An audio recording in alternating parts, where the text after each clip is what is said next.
দাসপাড়া কর্তৃক আয়োজন হয়েছে 16 প্রহর ব্যাপী অখণ্ড তারক ব্রহ্ম হরিনাম যজ্ঞ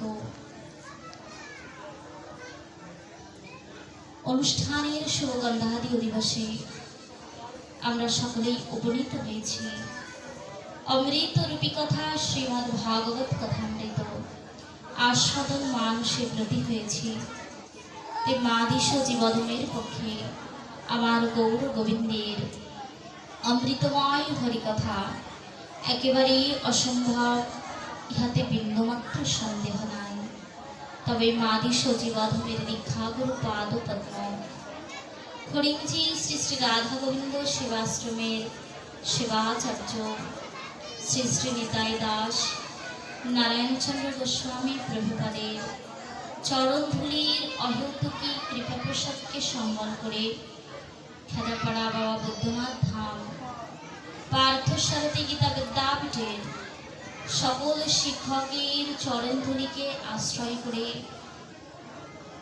পিতামাতার চরণধূলিকে হৃদয়ে ধারণ করে উপস্থিত সকল সাধু বৈষ্ণবের চরণধূলিকে সম্বল করে অল্প একটু সময় হরিকথা আস্বাদনের প্রয়াস। জয় জয় শ্রী গুরু প্রেমানন্দে নিতাই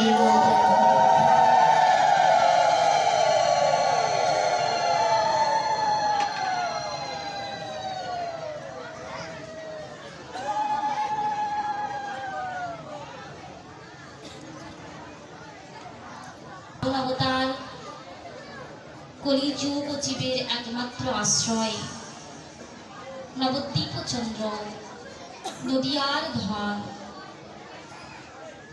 শচীনন্দন গৌরহরি, যিনি সকল জীবের দুঃখ দুর্দশাকে মোচন করবার জন্য সন্ন্যাস ধর্ম গ্রহণ করে সকল জীবের দুয়ারে এই হরিনাম সংকীর্তনকে যিনি প্রচার করেছেন, নিজে আচরি ধর্ম জীবের শিখায়, সেই মহাপ্রভু আজ কলিযুগ জীবের জন্য 8টি শ্লোক দিলেন। এই শ্লোককে শিক্ষাষ্টকম বলা হয়। এই শিক্ষাষ্টকমের 3য় শ্লোকেই বললেন, ত্রিনাদপি শুনিচেন তরৈব সহিষ্ণুনা অমানীর মান্দেন কীর্তনিয়া সদা হরি। হইয়া বৃক্ষ হইতেও সহিষ্ণু হইয়া অমানিকেও মানদান করে যিনি সদা সর্বক্ষণ হরিনামের কীর্তন করেন। আমাদেরকে বললেন তৃণ হইতেও নিচু হতে হবে। তৃণ অর্থ ঘাস। ঘাসের ওপর যদি আপনি পালিয়ে যান, ঘাস কি করে? কিছু সময় পরে আবার মাথাটা উঁচু করে দাঁড়িয়ে থাকে। কিন্তু মহাপ্রভু আমাদেরকে এই শিক্ষা গ্রহণ করতে বললেন, এই জগতে কেউ যদি তোমাকে পাড়িয়েও যায়, তোমার মাথা শ্রী গুরু চরণে সাধুগুরু বৈষ্ণবের চরণে যে নত হয়েছে, জীবনের যত দুঃখ যত কষ্টই আসুক, সাধুগুরু বৈষ্ণবের চরণ থেকে মাথাটা যেন কখনো না উঠে যায়। বললেন এমন ভাবেই মহাপ্রভু আমাদেরকে আচরণ করতে বললেন। তৃণ হইতেও নিচু হইয়া, বৃক্ষ হইতেও সহিষ্ণু হইয়া। একটা বৃক্ষের ডাল আপনি অকারণেই কাটছেন, আপনি রাস্তার পাশ দিয়ে যাচ্ছেন, কোনো প্রয়োজন নাই, তথাপিও ওই বৃক্ষের পত্রটি আপনি ছিঁড়ছেন, যেটা আপনার কোনো প্রয়োজনে লাগবে না। বৃক্ষ বলে যে আমার ছায়া থেকে তোমাকে বঞ্চিত করলাম, আমার ফল থেকে আমার ফুল থেকে তোমাকে বঞ্চিত করলাম। বৃক্ষ যেমন সকল কিছু সয়ে নেয়, আজ মহাপ্রভু আমাদেরকে বললেন তোমাদেরও সকল কিছু সয়ে নিতে হবে। বৃক্ষ হইতেও সহিষ্ণু হইয়া, বললেন বৃক্ষ হইতেও সহিষ্ণু হইয়া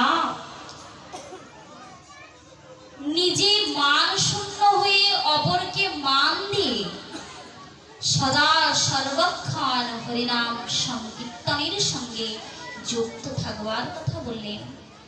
এই জগতে সকলেরই মান আছে, শুধু আমার কোনো মান নাই।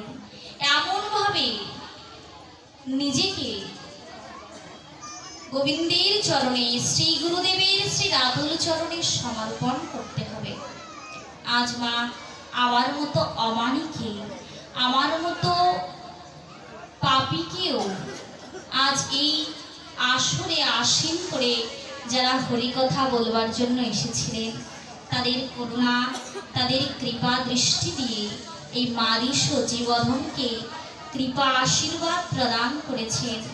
তাদের কৃপাকেই সম্বল করে অল্প একটু সময়ের জন্য আমরা হরিকথামৃত আস্বাদনে প্রবিষ্ট হব। বলে হরিকথামৃত তখনই হয় যখন ভক্ত থাকে। ভক্ত না হলে ভগবানের কথা শ্রবণ কীর্তন করা হয় না। ভক্তের কারণে, ভক্তের আকুলতায়, ভক্তের ব্যাকুলতায় ভগবান নেমে আসেন। ভক্ত না থাকলে ভগবানের কথা বলে প্রীত হয় না, আনন্দ লাভ হয় না। কথা হয় বটে, কিন্তু তাতে কোনো আনন্দ লাভ করা যায় না। বলে আজকের যে অনুষ্ঠান হচ্ছে, এখানে ভগবানের কথাকে গুণকীর্তন করা হচ্ছে। বলেন ভক্তরা আসে ভগবানের কথা শ্রবণ করতে, আর আমার ভগবান আসেন ভক্তের কথা শ্রবণ করবার জন্য। কারণ তিনি ভক্ত বাৎসল্য ভগবান, ভক্তের বাৎসল্যতা স্বীকার করেছেন। এজন্য সম্মুখে যদি ভক্ত থাকেন, যার চিত্ত আমার নিতাই গৌরীর চরণে, শ্রী গুরু চরণের সঙ্গে যুক্ত হয়ে আছে, এমন ভক্ত যদি সম্মুখে থাকেন, হরিকথাই থাকেন। হরি আর তার বৈকুণ্ঠ ধামে থাকতে পারেন না, তিনি হরিকথার মধ্যে এসে ভক্তের হৃদয় আসনকে আলোকিত করে ভক্তের হৃদয় মন্দিরে এসে বসে।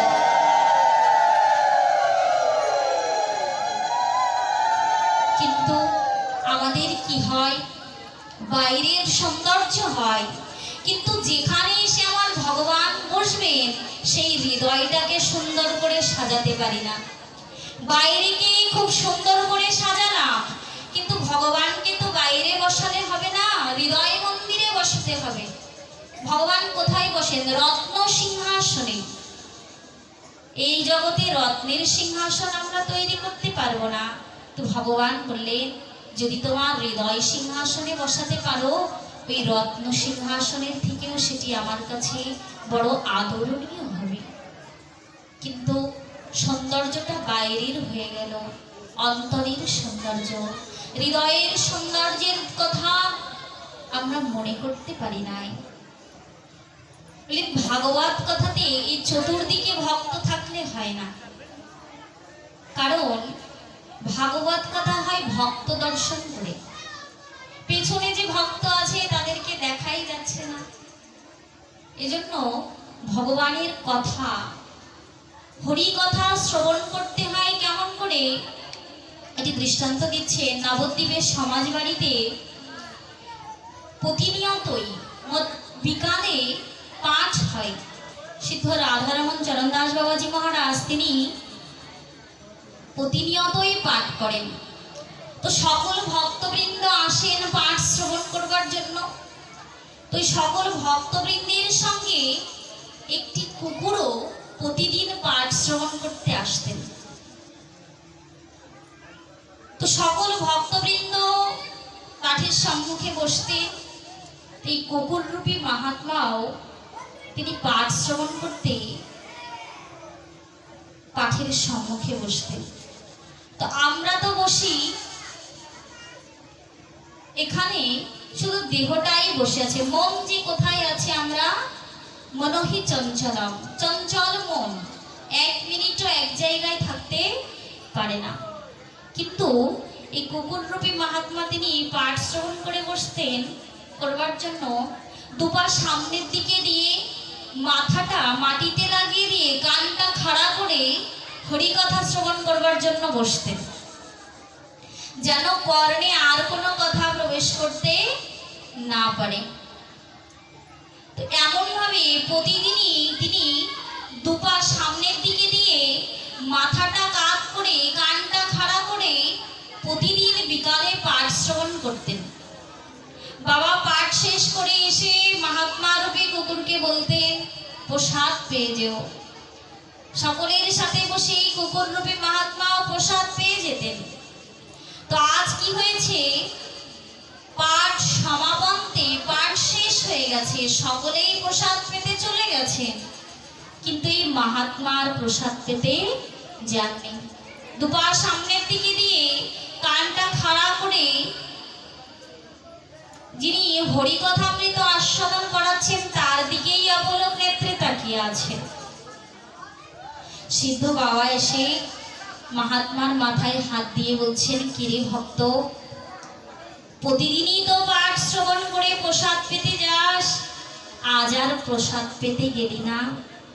যখনই না সিদ্ধ বাবা ওই মহাত্মার মস্তকে হাত দিয়েছে, সঙ্গে সঙ্গে মাথাটা লুটিয়ে পড়েছে। বাবার চরণেই তার দেহটাকে লুটিয়ে দিয়েছে।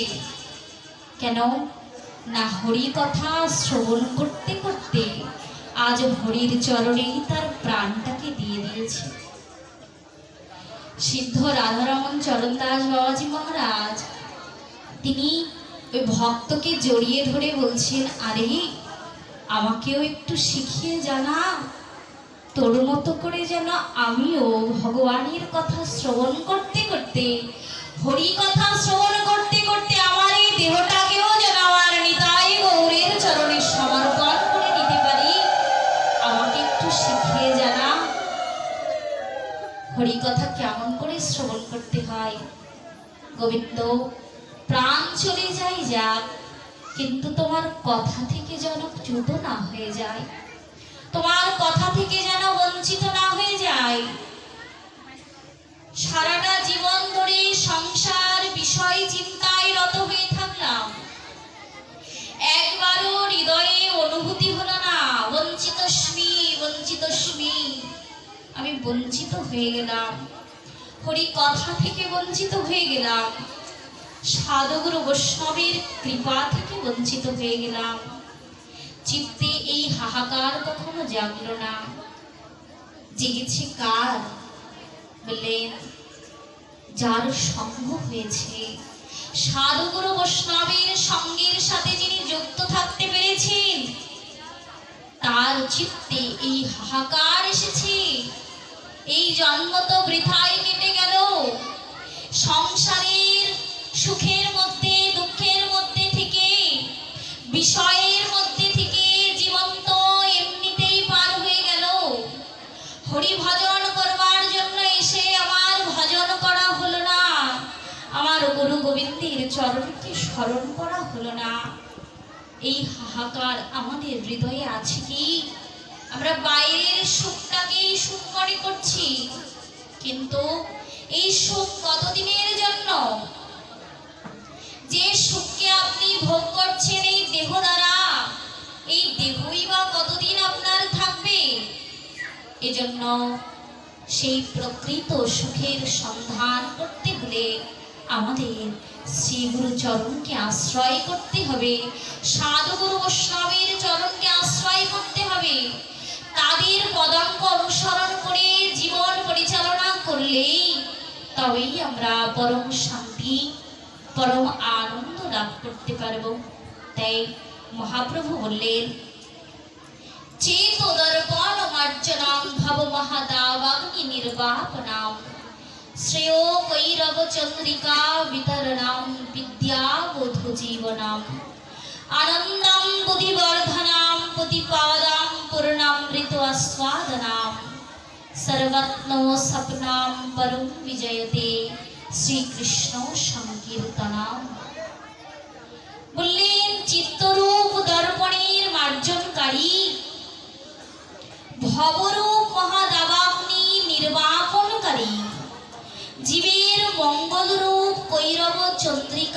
বিতরণকারী, বিদ্যাবধূর জীবন স্বরূপ, আনন্দ সমুদ্রের বর্ধনকারী, পদে পদে পূর্ণামৃত আস্বাদন স্বরূপ এবং সর্বস্ব স্বরূপের শীতলকারী শ্রীকৃষ্ণ সংকীর্তন বিশেষ রূপে জয়যুক্ত হন।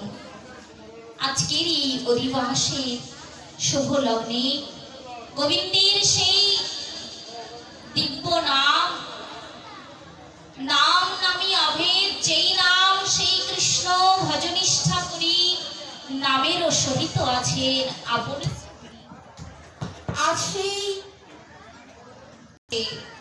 আজ মহাপ্রভু বললেন, চেত দর্পণ মার্জনম, চিত্তরূপ দর্পণকে মার্জন করো।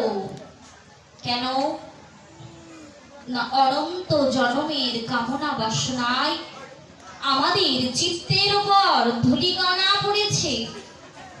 বললেন চেত দর্পণ, দর্পণ মানে আয়না। দর্পণের সম্মুখে আপনি গেলেই আপনার স্বরূপকে আপনি দর্শন করতে পারবেন, কিন্তু দর্পণে যদি ধূলি জমে থাকে, ধূলি পড়ে, তাহলে আপনার স্বরূপটি দর্পণে আর সেটি লক্ষ্য করতে পারবেন না, দর্শন করতে পারবেন না। এই মহাজন মুসলিম, একটি বস্ত্র দ্বারা যদি দর্পণ থেকে ধূলিকে অপসারিত করা যায়, তাহলে দর্পণ আবার পুনরায় আপনার স্বরূপকে দর্শন করাবে। ঠিক তেমন ভাবে আমাদের চিত্তের মধ্যে থাকা ধূলিকণা স্বরূপ যে কাম, ক্রোধ, লোভ, মোহ, মদ, মাৎসর্য, ষড়রিপু, বিষয় বাসনা আজ যেটি পরিপূর্ণ হয়ে আছে, বললেন এটি ধূলি সাদৃশ্য, এটিকে মুছে ফেললে, ধুয়ে ফেললে চলে যাবে। বললেন এটি ধূলি সাদৃশ্য নয়, এটি দর্পণের ওপর পাহাড়, একটি পাহাড় সাদৃশ্য, পাথর খণ্ড সাদৃশ্য, যেটিকে শুধু বস্ত্র দ্বারা মুছে দিলেই সেটিকে অপসারিত করা যায় না। এই পাহাড় খণ্ডকে, এই পাথর খণ্ডকে যদি অপসারিত করতে হয়, এটি থেকে যদি দর্পণকে, চিত্তরূপ দর্পণকে মুক্ত করতে হয়, তাহলে অস্ত্র দ্বারা এটিকে ছেদন করতে হবে, এই পাথর খণ্ডের উপর আঘাত করতে হবে, তাহলেই হয়তো এই দর্পণ থেকে এই পাথর খণ্ডকে সরিয়ে নেওয়া যাবে। তো বললেন আমাদের চিত্তেও এমন পাথর খণ্ড বেঁধে গেছে, যার কারণে আমরা ভগবানের স্বরূপকে দর্শন করতে পারছি না, তার কৃপাকে অনুভব করতে পারছি না। এই জন্য অস্ত্র নিয়ে এলেন। প্রতি যুগেই ভগবান তো সাথে করে অস্ত্র এনেছেন। নারায়ণ তার চক্র এনেছেন, ত্রেতা যুগে রাম তার ধনুক নিয়ে এসেছেন। এভাবে যুগে যুগে ভগবান অস্ত্রকে সাথে করে এনেছেন। কলিযুগেও আমার ভগবান অস্ত্র নিয়ে এসেছেন। মহাপ্রভু এসেছেন খালি হাতে নয়, অস্ত্র নিয়ে এসেছেন।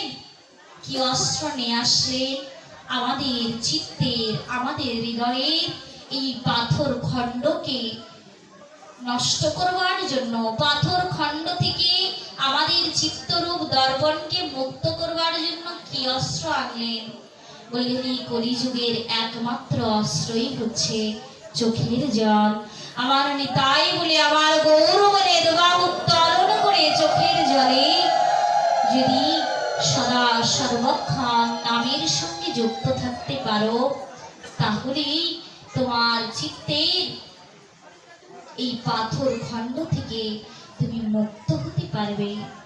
আমাদের নয়ন বিগলিত হয়, আমাদের চিত্তে গৌর গোবিন্দের প্রতি অনুরাগ হয় বটে, কিন্তু সেটা ক্ষণিকের জন্য। যত সময় আপনি সৎসঙ্গে থাকবেন, যত সময় আপনি শ্রী গুরু চরণের সঙ্গে যুক্ত থাকবেন, তত সময় আপনার হৃদয়ে গোবিন্দের প্রতি ভালোবাসা থাকবে। যখনই এটা থেকে বেরিয়ে যাবে, তখন আবার সংসারের নিয়মেই চলতে থাকবে। কিন্তু মহাজন বললেন, লোহায় যদি মরিচা পড়ে যায় তাহলে একদিনেই সেই লোহা থেকে মরিচা দূর করা যায় না, বারবার তাকে পরিষ্কার করতে হয়। ঠিক তেমন ভাবে হরিনাম সংকীর্তন শুধু একবার বছরে করব এমন নয়, এটিকে প্রতিদিন নিত্য সেবন করতে হবে, অর্চন করতে হবে, সাধু মুখে ভক্ত মুখে হরিকথা শ্রবণ করতে হবে। তাহলে হৃদয়ের চিত্তের মলিনতা, চিত্তের পাথরকে আপনি দূরীভূত করতে পারবেন। কিন্তু হচ্ছে কি, সঙ্গ করছি, কার সঙ্গ? বিষয়ের সঙ্গ, বিষয় সঙ্গ। এত বড় অনুষ্ঠান করছি কেন? সকলেই অনুষ্ঠান করে তাই আমি অনুষ্ঠান করছি। চিত্তে এমন ভাবনা থাকলে হবে না। আজ অনুষ্ঠানের মূল লক্ষ্য হচ্ছে, এই যজ্ঞের মূল চিন্তাই হবে সেবা। আমাদের গ্রামে আজ সাধু আসবেন, বৈষ্ণব আসবেন, তাদের সেবা চিন্তা করতে হবে। এই জগতে বললেন পূজার অর্থই হচ্ছে সেবা। এই সেবা ভাবনাটাই হৃদয়ে থাকতে হবে। মা, আমরা সেবা থেকে বড় দূরে চলে গেছি, সেবার চিন্তা আমাদের নাই। ভালোবাসাটা এমন হয়েছে যে ভালোবাসাটা, দৃষ্টান্ত দিচ্ছেন, গাভী তার বাছুরকে এতটা ভালোবাসছে যে তাকে জিহ্বা দিয়ে লেহন করতে করতে তার দেহ থেকে যে রক্ত স্খলিত হচ্ছে, গাভী মাতা সেটি বুঝতে পারছেন না। বলছে, আমি আমার বাছুরকে ভালোবাসছি, তাকে ভালোবেসে আমার জিহ্বা দ্বারা লেহন করে তাকে আদর করতে চাইছি, তাকে সুখ দিতে চাইছি। কিন্তু গাভী মাতা তার জিহ্বা দিয়ে লেহন করতে করতে যে বাছুরের দেহ থেকে রক্ত স্খলিত হচ্ছে, রুধির দ্বারা হয়েছে, এটি গাভী মাতা বুঝতে পারছেন না। আমাদের ভালোবাসাটাও এমন হয়ে যাচ্ছে, সেবাটাও এমন পর্যায়ে চলে যাচ্ছে যে সেবা করতে গিয়ে, শোক দিতে গিয়ে আমরা দুঃখের কারণ হয়ে দাঁড়াচ্ছি। মা, সেবাটা সুখের জন্য, সেবাটা আনন্দের জন্য, সেখানে দুঃখ থাকতে পারে না। তাই সেবা যদি করতে হয়, সেবা যদি শিখতে হয়, তাহলে যিনি আচরণ করেন, যিনি সেবা করেন, তার সঙ্গ করতে হবে। এই সঙ্গ করতে করতেই হৃদয়ে সেবার বাসনা জাগবে, হৃদয়ে সেবার অনুভূতি জাগবে। আর যেদিন চিত্তে এই বাসনা, চিত্তে যেদিন এই অনুভব জাগবে, সেদিন এমনিতেই গোবিন্দের প্রতি শ্রদ্ধা চলে আসবে, এমনিতেই গোবিন্দের প্রতি ভালোবাসা চলে আসবে। তাই প্রয়োজন হচ্ছে সঙ্গ করতে হবে, সাধু সঙ্গ, বৈষ্ণবের সঙ্গ করতে হবে। কেমন ভাবে? বললেন, বিদ্যাবধূ জীবনাম। নববধূ যেমন করে তার স্বামীর গৃহ করে, স্বামীর গৃহে এসে যেমন তার ধীর চলন, তার সহজ সরল স্বভাব দিয়ে সকলের মন জয় করে, ঠিক তেমন ভাবে আমরাও যেন আমাদের চিত্তকে, আমাদের হৃদয়কে এমনভাবে সাধুগুরু বৈষ্ণবের চরণের সঙ্গে যুক্ত করে নেব, যাতে আমাদের কর্ণ দ্বারাই শুধু ভগবানের কথা শ্রবণ এবং বদনে ভগবানের কথা কীর্তন হয়। এই জগতে তো কত কথাই বললাম, আন কথা কতই শ্রবণ করলাম, তো ভগবানের কথা শ্রবণ করা হলো না। বললেন, তুমি বিষয় চিন্তা করছো, বিষয় চিন্তা করতে করতেও যদি কখনো তোমার মহতীর কৃপা দৃষ্টি পড়ে যায়, পূর্ব জন্মের যদি কোনো সুকৃতি থাকে, তথাপিও তোমার ভগবানের কৃপা প্রাপ্ত হবে। এই প্রাসঙ্গিকতায় আজ নামের মহিমা কীর্তন করছে, নামের মহিমায় বলছে, বৃন্দাবনের পাশে এক শেঠজি থাকতেন। তিনি তার পত্নীকে, তার সহধর্মিণীকে এতটা ভালোবাসতেন যে সদা সর্বক্ষণ এক পলকও পত্নীর থেকে দূরে যেতে পারতেন না। সদা সর্বক্ষণ পত্নীর সঙ্গেই থাকতেন। কিছুদিন পরেই হঠাৎ করেই পত্নীর বিয়োগ হয়ে গেল। অল্প বয়সেই তার পত্নীকে হারিয়ে এই শিবজি উন্মাদ হয়ে গেছে, পাগল হয়ে গেছে। অল্প বয়সেই তো পত্নী বিয়োগ হয়েছে। এই পত্নীর নাম ছিল কিশোরী। তিনি সদা সর্বক্ষণ হা কিশোরী, কোথা কিশোরী, আমাকে ফেলে কোথায় চলে গেলে, এমন ভাবে ক্রন্দন করতেন। উন্মাদ পাগলের ন্যায় ছুটে চলতেন। সংসারের প্রতি, গৃহের প্রতি তার আর কোনো চিন্তা নাই। সদা সর্বক্ষণ হা কিশোরী, কোথা কিশোরী, এমন ভাবে উন্মাদের মতো ছুটে চলতেন। পূর্বজন্মের কোন সুকৃতির ফলে ছুটতে ছুটতে আজ বৃন্দাবনেশ্বরী, আজ করুণাময়ী কৃপাময়ী শ্রীমতী রাধা ঠাকুরানীর আবির্ভাব স্থলী বর্ষনায় গিয়ে পৌঁছেছেন। বর্ষনায় গিয়ে আজ বর্ষনার এক বাড়িতে বসে মধ্য রজনীতে হা কিশোরী, কোথা কিশোরী, আমাকে ফেলে চলে গেলে, তোমাকে ছাড়া তো আমারই প্রাণ থাকবে না। হা কিশোরী, তুমি কোথায়? এমন ভাবে যখন ক্রন্দন করছে, উন্মাদ পাগলের মতো ছুটে চলছে, এদিকে মধ্য রজনীতে আমার প্রিয়াজি অষ্টসুখী সজ্জিতা হয়ে আজ বধূর সঙ্গে মিলন করবার জন্য, বধূকে দর্শন করবার জন্য যখন অগ্রসর হয়েছেন, কিছু দূর যাবার পরেই আর প্রিয়াজি চরণ বিন্যাস করতে পারছেন না। চরণটি তুলে সামনের দিকে দিতে পারছেন না। ললিতা সখী ডেকে ডেকে বলছেন, কিরে রাধে, দাঁড়িয়ে পড়লি কেন? চল, সামনের দিকে এগিয়ে চল, বধূর সঙ্গে দেখা করতে হবে, বিলম্ব হয়ে যাচ্ছে, চল সখী। প্রিয়াজি বললেন, ললিতা, আমার মনে হয় কেউ যেন আমাকে ডাকছে। আমার মনে হয় কেউ আমাকে ডাকছে। তার কণ্ঠর ধ্বনি শুনে আমি আর চরণ সামনের দিকে এগিয়ে যেতে পারছি না। দেখ না ললিতা, মনে হয় কে যেন আমাকে ডাকছে। ললিতা সখী বললেন, এই মধ্য রজনীতে কে তোকে ডাকবে? সকলে তো মায়ার কোলে ঘুমিয়ে আছে, বিষয় বাসনা ভোগ করে আজ মায়ার ঘরে ঘুমিয়ে আছে। এই মধ্য রজনীতে কে তোকে ডাকবে?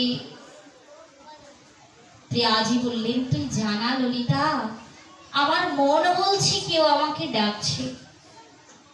ললিতা সখী একটু সামনের দিকে এগিয়ে দেখলেন, সেই উন্মাদ পাগল বউ হারিয়ে, পত্নীকে হারিয়ে আজ উন্মাদ হয়ে বর্ষনার পথে পথে হা কিশোরী, কোথা কিশোরী, এমন ভাবে ডাকছেন।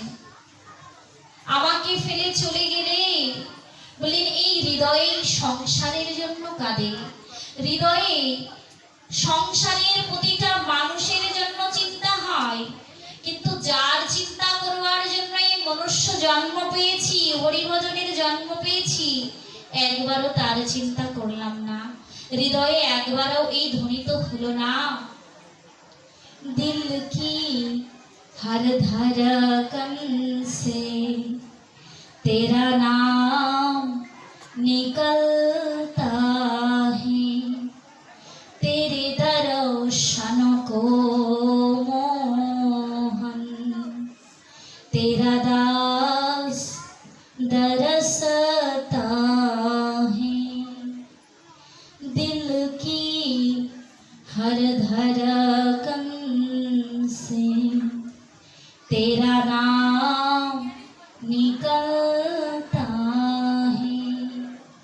বললেন, হে প্রিয়াজি, এই হৃদয়ে তো কত ধ্বনি, কত আওয়াজ এলো, কিন্তু মনের ভুলেও একবারও তোমার ওই প্রেমময়ীর নাম কখনো হৃদয়ে আওয়াজ হলো না। আমার হৃদয় সংসারের সকলকে পাবার জন্য হৃদয়ে ছটফট করলো, কিন্তু একবারও তোমার নামকে শ্রবণ করবার জন্য, একবারও তোমার নামকে কর্ণ দ্বারা হৃদয় মন্দিরে প্রবেশ করবার জন্য আমার হৃদয় একবারও কাঁদল না। বললেন, জন্ম পে জন্ম लेकर मैं हार गया मोहन, दर्शन बिन व्यर्थ हुआ हर बार मेरा जीवन, अवधारणा ही मुझ पे तो कितना राता है, दिल की हर धड़कन से तेरा नाम निकलता है। हे प्रभु, বারবার আমার জন্ম হয়েছে, কিন্তু এই মনুষ্যকুলে জন্ম নিয়েও আমার হৃদয় একবার তোমাকে দর্শন করবার জন্য তোমার শ্রী রূপের দিকে তাকালো না। বারবার জন্ম হয়ে আমার জীবন ব্যর্থ হয়ে গেল, একবারও আমি তোমার নামকে, তোমার শ্রী রূপকে দর্শন করলাম না। হে প্রভু, এই জন্ম আমি আর বৃথা যেতে দেব না। তুমি করুণা করে, কৃপা করে আমাকে তোমার চরণের সঙ্গে যুক্ত করো। আজ এমন ভাবে যখন এই শেঠজি উন্মাদ হয়ে, পাগল হয়ে যখন হা কিশোরী, কোথা কিশোরী এমন ভাবে ক্রন্দন করছেন, ললিতা সখী তার সন্নিকটে গিয়ে দেখলেন এ তো বদ্ধ উন্মাদ, স্বপত্নী হারিয়ে, নিজ স্ত্রীকে হারিয়ে আজ উন্মাদ হয়ে, পাগল হয়ে, ধুলায় ধূসরিত হয়ে আজ হা কিশোরী, প্রাণ কিশোরী, কোথা কিশোরী এমন ভাবে ক্রন্দন করছে। ললিতা সখী এটা দেখে এসে প্রিয়াজিকে বলছেন, রাধে রাধে, তোর চিন্তা করবার কোনো চিন্তা করবার বিষয় নয়, সে তো বদ্ধ উন্মাদ, পাগল, আজ স্বপত্নী হারিয়ে, নিজে উন্মাদ হয়ে, পাগল হয়ে আজ বর্ষণার দাঁড়ে দাঁড়ে ঘুরছে। চল প্রিয়া, দেরি হয়ে যাচ্ছে, বধূ যে অপেক্ষা করছে। করুণাময়ী তখন বললেন, ললিতা, আমি জানি না ও কাকে ডাকছে, আমি জানি না ও কাকে ডাকছে, কিন্তু আমার মন বলছে ও সব হারিয়ে বর্ষণায় এসে, বর্ষণার ধূলিকণায় ধূসরিত হয়ে ও তার পত্নীকে নয়, সব হারিয়ে মনে হয় আমাকে হা কিশোরী, হা কিশোরী বলে ডাকছে। ললিতা, ও সব হারিয়ে যখন আমার নাম ধরে ডাকছে, তুই যা, ওকে আমার কাছে নিয়ে আয়। ললিতা সখী বলছেন, রাধে, পাগল হয়েছিস নাকি? সে তো বদ্ধ উন্মাদ, মায়ায় আচ্ছন্ন, সে কি করে তোর কাছে আসবে, তোর দর্শন পাবে? ললিতা সখীকে প্রিয়াজি বললেন, আচ্ছা, সে আমার কাছে আসতে পারবে না। প্রিয়াজি তার চরণ এগিয়ে দিলেন, চরণ এগিয়ে দিয়ে বলছেন, যা ললিতা, আমার চরণ ধুলি নিয়ে গিয়ে তার মস্তকে দিয়ে, তার সর্বাঙ্গে দিয়ে আমার কাছে নিয়ে আয়। আজ প্রিয়াজির চরণ ধুলি নিয়ে যখন ললিতা সখী এই শেঠজির মস্তকে দিলেন, প্রিয়াজির চরণ ধুলির স্পর্শ পেয়ে সঙ্গে সঙ্গে তার চিত্তের দরজা, চিত্তের দর্পণের সেই পাথর, চিত্তের দর্পণের সেই ধূলিকণা অপসারিত হয়ে আজ আমার রাধা মাধবের দিব্য স্মৃতি আজ উন্মিলন হয়ে গেল। তিনি কি করলেন? ছুটতে ছুটতে পাগলের মতো এতক্ষণ তো সব হারিয়ে শপথনীর নাম ধরে হা কিশোরী, হা কিশোরী বলে ডাকছিলেন, এখন আর শপথনীকে নয়, আজ প্রিয়াজির চরণধুলি পেয়ে আমার প্রেমময়ী করুণাময়ীর নাম ধরেই রাখছেন। আজ ছুটতে ছুটতে প্রিয়াজির চরণ প্রান্তে গিয়ে প্রিয়াজির চরণকে জড়িয়ে ধরে বললেন, হে করুণাময়ী, হে কৃপাময়ী, আমি অধম, আমি পামর, বিষয় কি দ্বন্দ্ব, তুমি তোমার চরণ ধুলি দিয়ে আমাকে কৃতার্থ করে তোমার চরণ প্রান্তে আমাকে আশ্রয় দিলে। আজ তোমার করুণায়, তোমার কৃপায় আমার ভববন্ধন থেকে আমি মুক্ত হয়ে গেলাম। আসুন মা, আমরাও সকলেই সেই রাধা নামকে স্মরণ করে, রাধা নামকে আশ্রয় করি, যে নামকে শ্রবণ করবা মাত্রই, যে নামকে বদনে একবার উচ্চারণ করা মাত্রই ভববন্ধন থেকে মুক্ত হয়ে আবার গৌর গোবিন্দের চরণকে স্মরণ করা যায়। আসুন সেই রাধা নামের সঙ্গে যুক্ত হয়ে রাধা গোবিন্দের মিলিত তনু আমার গৌর হরি যে করুণা কৃপা করেছে, সেই গৌরের করুণায় আমরা হরে কৃষ্ণ মহামন্ত্র এই সংকীর্তন আনন্দে মেতে আমাদের জীবনকেও যেন আমরা নিতাই গৌরের চরণে সমর্পণ করতে পারি, এই প্রার্থনা রেখে বললেন, গৌরের যুগে, কলি যুগে আমার গৌরের কথাকে একটু স্মরণ করে পাঠ বিশ্রাম রাখবো। শাস্ত্রে বলছে, রাধার মহিমা প্রেম রসসীমা জগতে জানাতো কে, যদি গৌর না হইতো, যদি গৌর না হতো, রাধা বলে কাঁদতে হবে, কৃষ্ণ বলে কাঁদতে হবে, এই কথা কেউ আমাদেরকে জানাতে পারতো না।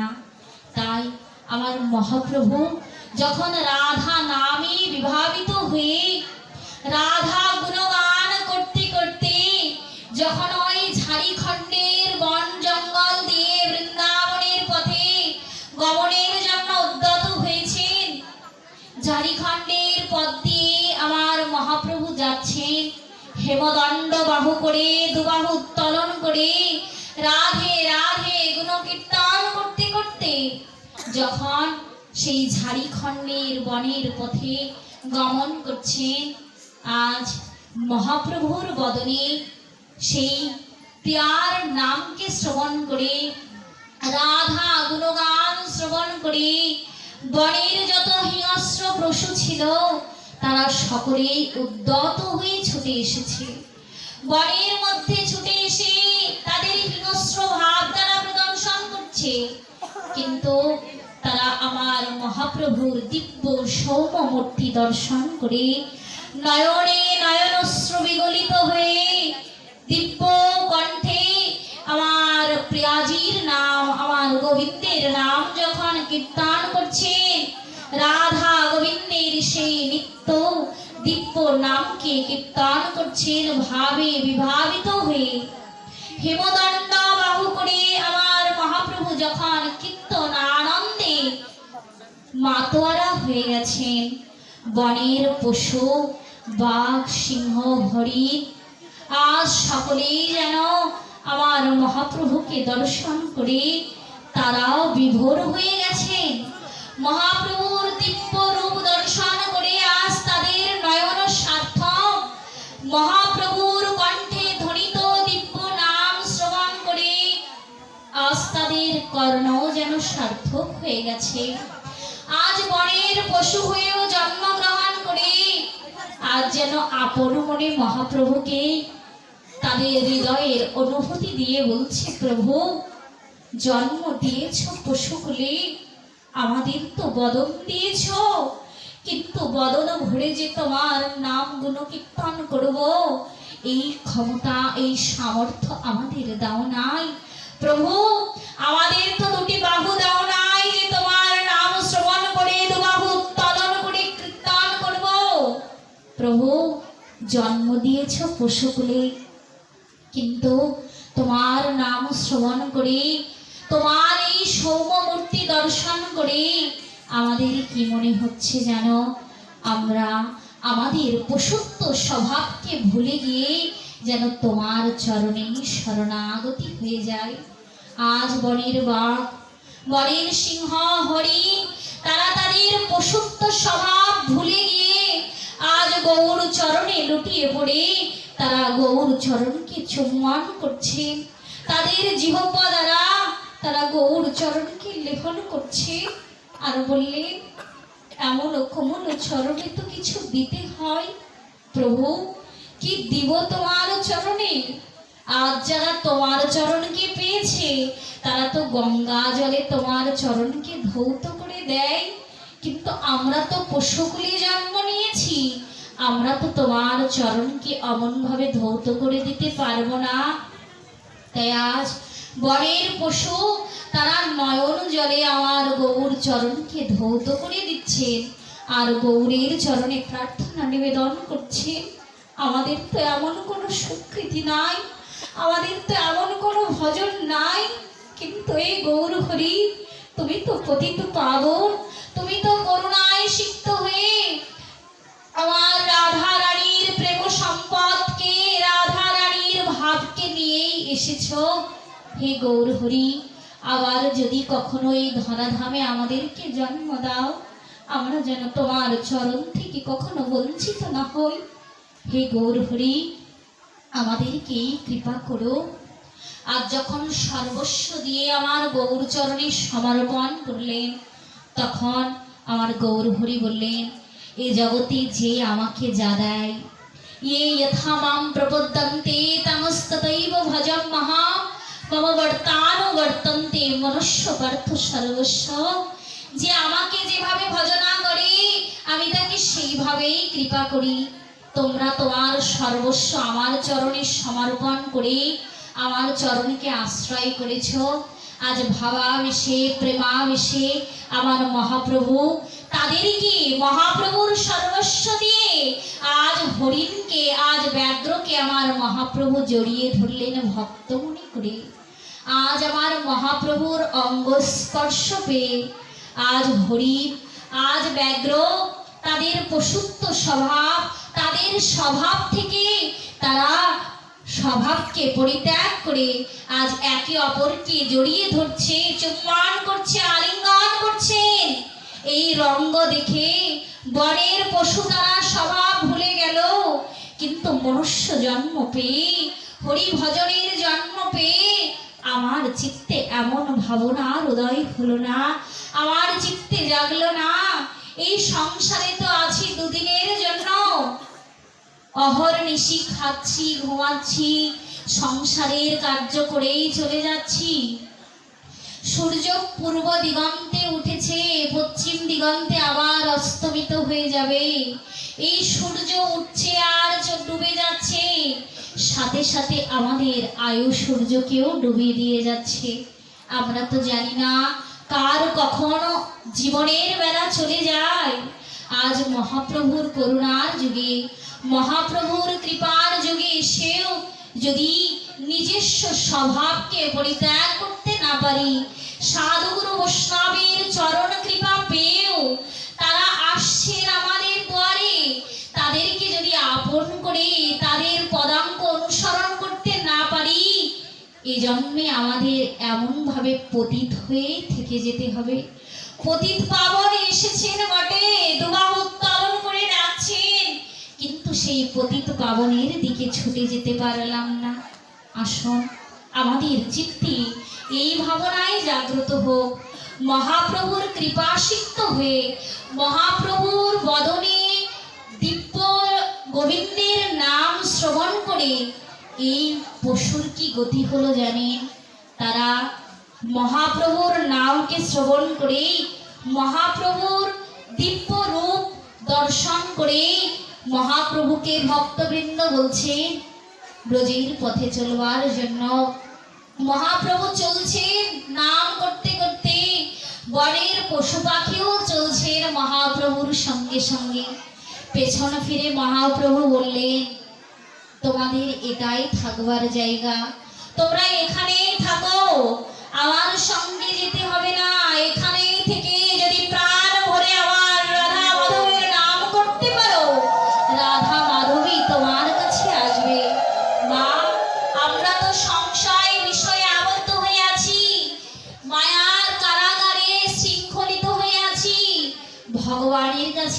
যেতে পারবো না, কিন্তু আকুলভাবে যদি তার চরণে প্রার্থনা নিবেদন করি, হে শ্রীজি, হে গোবিন্দ, আমি তো মায়ায় আবদ্ধ হয়ে তোমার কাছে যেতে পারছি না, তুমি করুণা করে কৃপা করে আমাকে কৃপা করতে করুণা করতে এসো। আমার গোবিন্দ তার স্বধাম ছেড়ে ভক্তকে রক্ষা করবার জন্য তিনি যুগে যুগে বারে বারে নেমে এসেছেন। আজ মহাপ্রভু তাদেরকে বললেন, তোমরা এখানেই থাকো, অচিরেই তোমাদের কৃষ্ণ কৃপা, রাধা রানীর কৃপা প্রাপ্ত হবে। তারা মহাপ্রভুর দর্শন পেয়ে, মহাপ্রভুর কৃপা পেয়ে তারা তাদের পশুত্ব স্বভাব ভুলে গিয়ে তাদের দ্বারা আর কোনো হিংসা কর্ম করতে তারা পারেনি। তাদের আহার হচ্ছে রক্ত মাংস হাড়, এগুলি তারা আহার করে জীবিকা নির্বাহ করে। কিন্তু মহাপ্রভুর সঙ্গ স্পর্শ পেয়ে, মহাপ্রভুর দর্শন শুভ লাভ করে তারা আর অন্য প্রাণীতে হিংসা করতে পারেনি, তারা অন্য প্রাণীর মাংস আহার করতে পারেনি। একটা পশুর মধ্যে যদি এতটা পরিবর্তন হয়, আমরা কত বছর ধরেই তো হরিনাম যজ্ঞ অনুষ্ঠান করলাম, কতই তো সাধু সঙ্গ করলাম, কি পরিবর্তন হলো আমাদের, কি ব্যাকুলতা হলো আমাদের। এই জন্য মা, পরিবর্তনটা প্রয়োজন, আকুলতাটা প্রয়োজন। তুমি যে অবস্থাতেই থাকো না কেন, সদা সর্বক্ষণ আমার গৌর গোবিন্দের নামের সঙ্গে যুক্ত থাকো। তাই তো মহাজন বললেন, গৃহে থাকো বা বনে থাকো, সদা হরি বলে ডাকো। গৃহে থাকো, বনে থাকো, যেখানেই থাকো না কেন, সদা সর্বক্ষণ হরি নামের সঙ্গে যুক্ত থাকো। এই নামই একমাত্র আমাদের পারির করি, এই নামই একমাত্র আমাদের সম্বল। আমরা সকলেই যেন যেদিন আমাদের সেই ভবপারের ঘাটে গিয়ে দাঁড়াতে হবে, সেদিন আমরা সকলেই যেন এই ভববন্ধন থেকে মুক্ত হয়ে বদন বলে হা গৌর হা নিতাই বলতে বলতে এই ভব সংসার সমুদ্র পার হয়ে যেতে পারি। এই প্রার্থনা নিবেদন করে আগামী প্রভাত হতেই হরিনাম সংকীর্তন হবে, নামের আশ্রয়ে আমরা সকলেই আশ্রিত হব। মা, নাম আমরাও করি, আর ভগবান আমাদেরকে নাম করবার কথাও বলেছেন। শিক্ষাষ্টকমের শ্লোকেই বলেছেন, নাম করতে শিক্ষা অষ্টকম, অর্থাৎ ভগবানই আমাদের শিক্ষা দিয়ে গেলেন। শিক্ষা কোথা থেকে নিতে হবে? বললেন, সাধু শাস্ত্র গুরুবাক্য, এটি থেকেই আমাদের শিক্ষা গ্রহণ করতে হবে। তাই শিক্ষায় মহাপ্রভু বললেন আমাদের নাম কেমন ভাবে করতে হবে। বললেন, নয়নাঙ্গলদ অশ্রুধারয়া বদনাম গদগদ রুদ্ধয়া গিরা পুলক নিশ্চিত বপু তব নাম গ্রহণে ভবিষ্যতি। হে প্রভু, আমার এমন দিন কবে হবে, তোমার নাম করতে করতে আমার হৃদয় বিগলিত হয়ে যাবে, তোমার নাম করতে করতে আমার নয়নের নয়নশ্রু বিগলিত হবে। হে গোবিন্দ, আমার এমন সময় কবে হবে, তোমার নাম করতে করতে আমার কণ্ঠ রুদ্ধ হয়ে যাবে। এমন চিন্তা, এমন বাসনা আমাদের হৃদয়ে জাগলো না। আজ নাম হচ্ছে, অহর্নিশি নাম করছি, কিন্তু নাম করতে করতে নামের প্রতি যদি শ্রদ্ধা না থাকে, নামের প্রতি যদি আকুলতা না থাকে, নাম হবে কিন্তু নামের মধ্যে নামীকে প্রাপ্ত হওয়া যাবে না। তাই আপনাদের চরণে প্রার্থনা নিবেদন করব, নামকে শুধু দেখানোর জন্য নয়, নামকে হৃদয়ে ধারণ করবে। নাম রূপে সাক্ষাৎ ভগবানই নেমে আসেন। এই প্রার্থনা আপনাদের চরণে রেখে আপনাদের মঙ্গল হোক। এই গ্রামের যে শুভ আয়োজন করেছেন, আয়োজনে তাদের এই ব্যাপকতা দর্শন করে তাদের হৃদয়ে যে আমার গোবিন্দের প্রতি যে অনুরাগ, এই অনুরাগটা যেন আমার গোবিন্দের সেবার প্রতিও জাগ্রত হয়। এই প্রার্থনা নিবেদন করে যে কমিটি বৃন্দ যে গ্রামের সকলেই তাদের অর্থ দিয়ে আর সাধুগুরু বৈষ্ণবের সেবা আমার গৌর গোবিন্দের সেবায় আয়োজন করেছেন, তারা সকলেই আমার গৌর গোবিন্দের কৃপা প্রাপ্ত হোক এই প্রার্থনা নিতাই গৌরের চরণে রেখে, সকলের মঙ্গল কামনা করে, সকলের সুস্বাস্থ্য সুদীর্ঘ জীবন কামনা করে সংক্ষিপ্ত হরিকথা এখানেই বিশ্রাম রাখছি।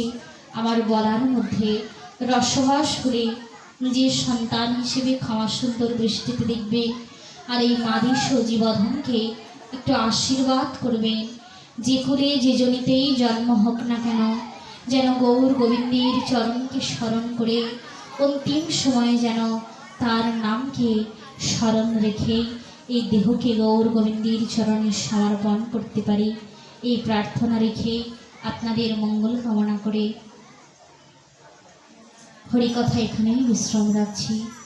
ওম সর্বে ভবন্তি সুখিনঃ, সর্বে সন্তু নিরাময়া, সর্বে ভদ্রাণি পশ্যন্তু, মা কলুষিত দুঃখভাবো ভবেৎ।